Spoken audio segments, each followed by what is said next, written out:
This is the Storyworks Roundtable, where we have conversations about craft. Because becoming a successful author begins with writing a great story. Welcome to part 2 of our conversation with author Alina Sayre. We go deeper into what it means to deal with creative transitions, those times in life when you're at a breaking point in your creative flow, or you've just completed a massive project and it's time for a break. Alina talks about being authentic versus being on brand, remembering that you're more than your passion and taking risks. And these aren't necessarily the first things that jump to mind when we talk about recharging our creativity, but I think you'll see they are incredibly on point and relevant to our role as artists. Enjoy the show. I mean, I don't know how many indie authors read publicly, but certainly going through an MFA program and even just the classroom experience, that is one of those areas where you have to be vulnerable. And I would say that to any aspiring author. I spoke to a group of high school students a couple of years ago, and they asked me, what advice do you have for someone who's pursuing a creative career? And I said, study business, get some public speaking training. Yes.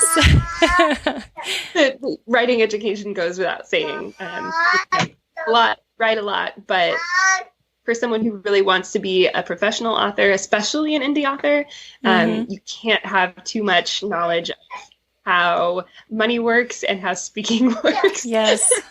Yeah. It seems intuitive for someone who likes to create in a solitary space. Hole up and write.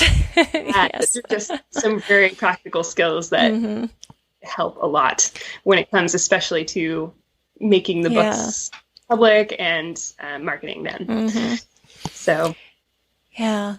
So do you feel like your creative well has filled up now since you finished the series and have completed a book of poetry and even done some teaching and some traveling? So has that been a fait accompli? Have you accomplished that? I'm thinking more in terms of other analogies that I might use, because a well, I feel like, is either full or it's empty. And it's something that you're always, maybe it's a good analogy. I'm thinking of a battery, because a battery recharging to be used, and it's, sometimes charged when it's not fully run down, and sometimes it, runs down so far that the device won't work. So I feel like, I do feel like I've spent time recharging my batteries, and it's helped a lot. It definitely renews my sense that I love to create things. I love to write. And it's intimidating to think about taking on another project, but I can at least manage the idea now that, wow, I could write another book. Not sure I'm ready for another series yet, but I have a couple of standalone novel ideas that I'm toying with and trying to decide what might be next for me. So, but I do think that putting out this book of poetry has reminded me that it's okay to jump the tracks.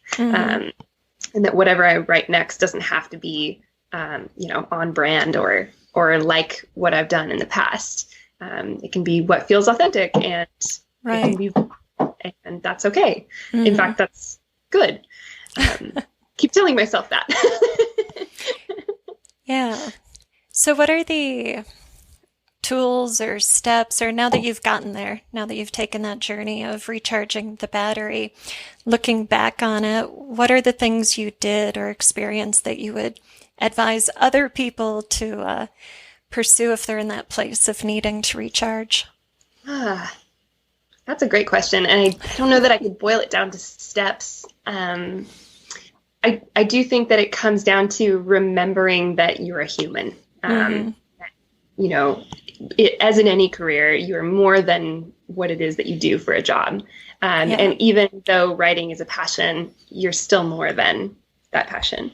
And so I think asking myself, what do I need to be healthy as a human has been helpful in helping me recharge. And sometimes that comes down to the very basic things. Am I getting enough sleep? Right. That's very important. And sometimes it comes down to balance. Writing is important, but if you spend all of your time writing in your closet, where are your relationships at? Where is, the piece that needs you to go outside and be in the sun sometimes? We're in Washington and that doesn't happen, but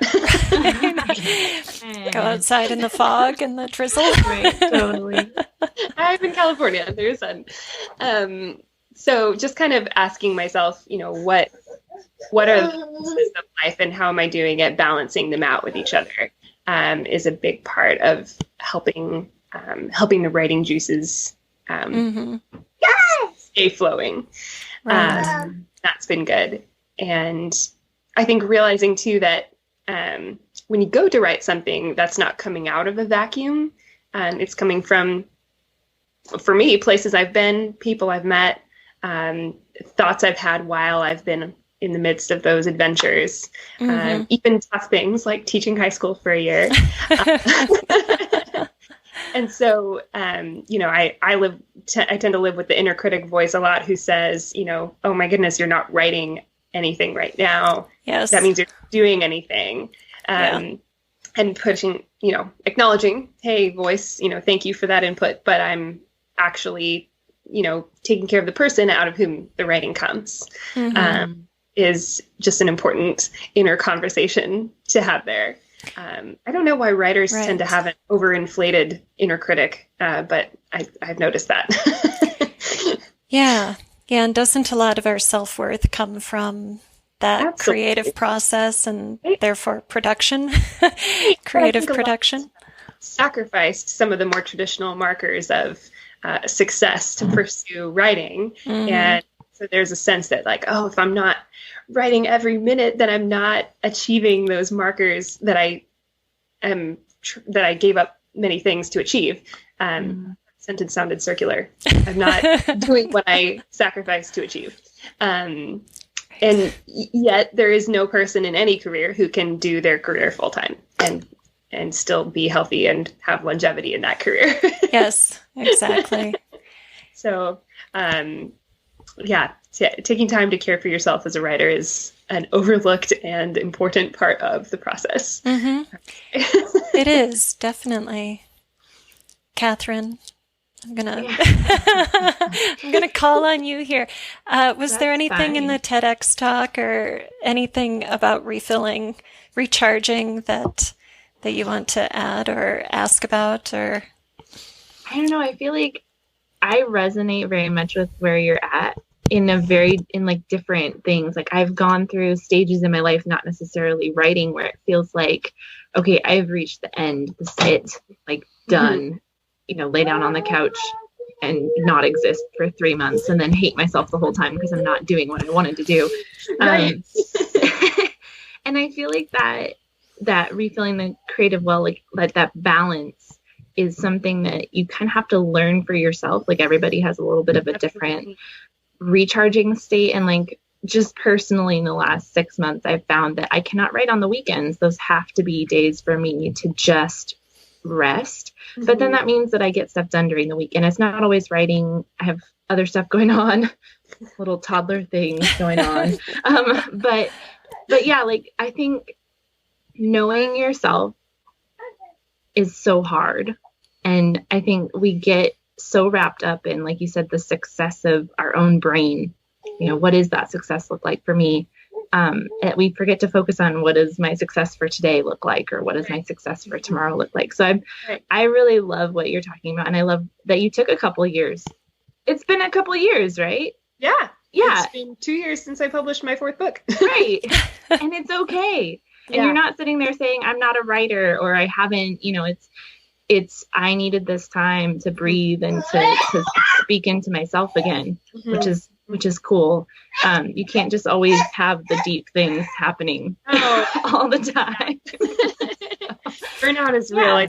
It's no matter how much you love the career, it's you still are a person, and taking care of that person is key to be, not just to be able to do that, that career, but to be okay as a person. Mm-hmm. Yeah. And to produce things that mean something to you. Absolutely. Yeah. Just cranking them out. Yeah. And then to you means also to other people. And I don't think necessarily that it has to be, you know, like we have, this is not a slow versus fast debate. You know what I mean? Like some people can write really, really fast from deep experiences, and that's great. But I think that they're also experiencing things at the same time. And I think if you ask somebody who wrote a lot of quality work quickly, they would say that they don't just spend 12 hours a day writing 7 days a week for 6 years. Like that's not what they've done.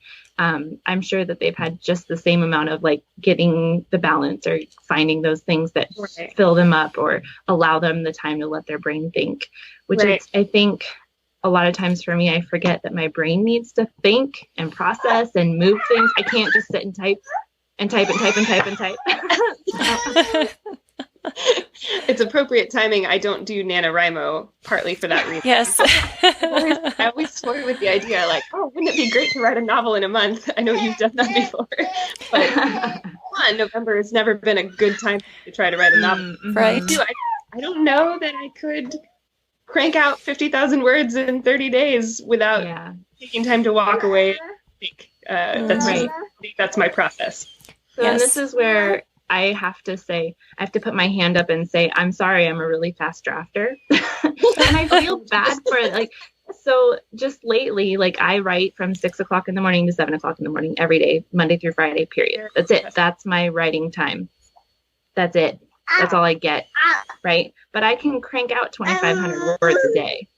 Holy moly. But the reason for that is because I then spend, like, this is, okay, one, I'm a fast typer, but I spend the whole rest of my day playing with my kid, feeding my family, teaching piano lessons, and letting my writing no longer be stressful, a focus, a problem that I need to solve. And then so when I show up first thing the next morning, I'm like, I get to write. Yes. And then I can bust out, you know, so people saying like, oh no, you can't do 50,000 words. And you know, I don't think it's the time frame or the amount of words. It's the amount of how much are you putting into it of yourself rather than the number of words that are going on the page. Right. Yeah. Right. And I think part of, I think part of what you're saying, Catherine, is that we refill and recharge when we step away from the actual act of writing, because you can be thinking about your story while you're cooking or walking or driving or whatever. And so that's part of living and being, but also doing the mental processing that has to happen before you get things on the page. Because the really hard part, the strenuous part, the strenuous part is the actual, like, getting the words in the order that makes what is in your brain happen on paper, right?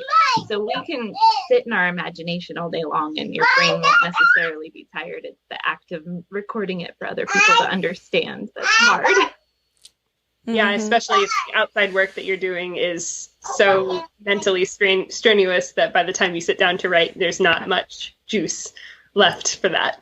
So I think what you're describing is a good balance of focused time writing and time for that creative part of your brain to just incubate and turn over even as you're busy doing other things. Absolutely. Yeah.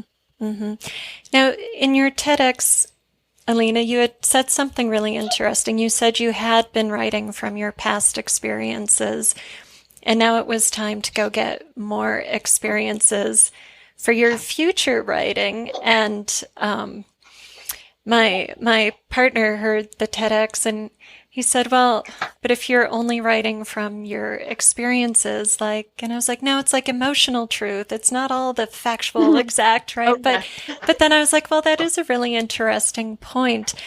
At what point do we need to get more experiences? Why can't we just keep? So I don't know, let's get into that kind of experience translating into writing a bit. What a great question. I think right now, when I think writing in some ways, at least for me, is for examining your experiences. Life happens, be a lot to take in, and writing is one way that I've always processed life. And I think when you hit a point where you're like, okay, I think I've processed that. I've used it to explore the experiences that I've had. I've dug into them. As with, here we go with underground analogies again, mining into what's there, and mined all that there is to pull up, or all that there is to pull up fruitfully. Right. And then it's time to, you either have to choose again, do I keep on doing what's in the past, even if it's a bit watered down, even if it's a bit repetitive, or do I strike off in this other direction to process new things that are happening? Do I go do new things so then I can dig into those? Yeah, I love that. It's not that the past experiences won't ever stop informing what we're writing, but it's that our work of exploration is done. Right. And so for us as the creator, it's maybe a little tired to keep drawing from those same experiences. Yeah. So it's about our process and our freshness, right? And I think for me, one of the things that brings joy to writing is that exploratory element where I'm striking out into, how do I express what I've experienced or what I've thought about in this realm? And especially if I haven't seen it done before or haven't seen it done in my own voice before. It's scary and risky, but fun to be that explorer. Yeah. And I think once I have explored everything in that, particular vein, it's less fun to write. Okay, I know how to do this. I can keep on producing things that sound alike, or I could go explore something else that is risky. This is today, I think, is risk. Yeah, I think for me too, it's a lot of it's thematic content, right? So like you're dealing with certain things in your life through seasons of your life. And so like your themes of your story, the things that your characters are going through, the things that they're exploring, that's where it starts getting repetitive. And then you can start losing that passion for it because you are already done with it, right? You're like, I've already been there, done that, resolved in my life. So I don't need to explore it in 6 or 7 more ways. And if I do, then I'm no longer being genuine or vulnerable, right? Or real or speaking a truth anymore that I really am struggling with. And that's, I think, where it can become trite and cliched as you're trying to convey it. So then you need more experiences, more things so that you can struggle with something different, because we're all struggling through different things in different seasons. So. That's very well said. Yeah, agreed. Well, we can just put the cap on that topic because Catherine defined it. No, I think that's good though, because like what we're talking about there is like, okay, so why do we keep saying, go out and do new things, go out and move on, and it's not like you were saying, Alita. It's not, okay, I must go climb a mountain because I have to have a mountain climbing scene in my next, it's very much more the subconscious, the internal journeys that need to be experienced rather than external things. The external informs the internal rather than the other way around. And I think as a reader, you can sense that too. I've definitely read books that have irritated me because they're trying to access some of that thematic material in a way that felt like somebody had watched a movie about it. I watched a Netflix documentary, and so therefore, exactly. Versus, a book that felt like it came from a personal experience of the author they clearly had passion for. Whatever it might be, even if it's very different from my own experiences. It's like armchair emotions. Like, okay, I have no idea what that experience might be like, so I'll just... When you're a reader, you can, I think, definitely have armchair emotions from a writer who's been authentic, and you can truly learn from those and experience them through their eyes. But when the writer tries to do armchair emotion, it lacks power and substance. Yes. Yeah, because then the reader's getting secondhand emotion. So how are you supposed to feel that? It's all about feelings. It is. Yeah, it is. So how do writers go live these big feeling lives. Alina, you went to Thailand and bathed a baby elephant, right? Maybe we can't all do that. Yeah, I'm quite envious of that, by the way. Oh, that would be one of my dreams. Yes, I have mentioned I like to travel, and that's one that's kind of an obvious set of steps. But I think just, this is a much more human experience, but just, being open to new experiences as a human is, I think, the very best thing that you can do for yourself as a writer. Yes. And I think means taking risks personally, whether it's taking a new job or, sticking out a job that you have and don't love, or quitting a job or, having relationships with other humans is a great way to have experiences. Sometimes they're wonderful and sometimes they're not. That just brings an endless wealth of writing opportunities. And I think every story boils down to that at some level. And just I think going around your daily life and being aware of what's around you, using senses, observing how people react to different situations, right. All part of that. Well, here we are with the well again, out of which the writing comes. Yeah, and I think it comes down to taking emotional risks, but in the other sense of the word. So instead of exposing who you are, it's going out and doing something outside of your comfort zone. My friend Nico, who actually did a fantasy episode with us, he used to do the other side, I think is what he called it, going to the other side every Saturday. So he would go to a church service that was very, outside of his comfort zone, to go and just sit there where he's not part of this community and experience what it's like to glimpse that culture. Or, I took him to the climbing gym one day so that he had to experience kind of that fear of going up and falling, or, just different. Just think of anything that makes you feel a little bit nervous. And Exactly. I don't know if this is other people's experiences, but I tend to be cautious of things that might expose me to new feelings, interest, or make me feel at risk or exposed. And yet those are the very experiences that contribute the most to writing. Yes. So there we are again with everything worth doing is terrifying. I think the older I get, the more easier it is for me to say, I don't know how to do that and I need help. And I think the more situations I can put myself in where I have to say, I don't know how to do that, and can you help me, or can you explain it to me? Right. That ability to be spontaneous and go for something that even if you don't understand it is pretty important. Yeah, absolutely. The fundamental view on life is an explorer. Yes. Yeah. Be an explorer. Well, are there final thoughts for us, Alina, or any final questions, Catherine, or ideas? Just say.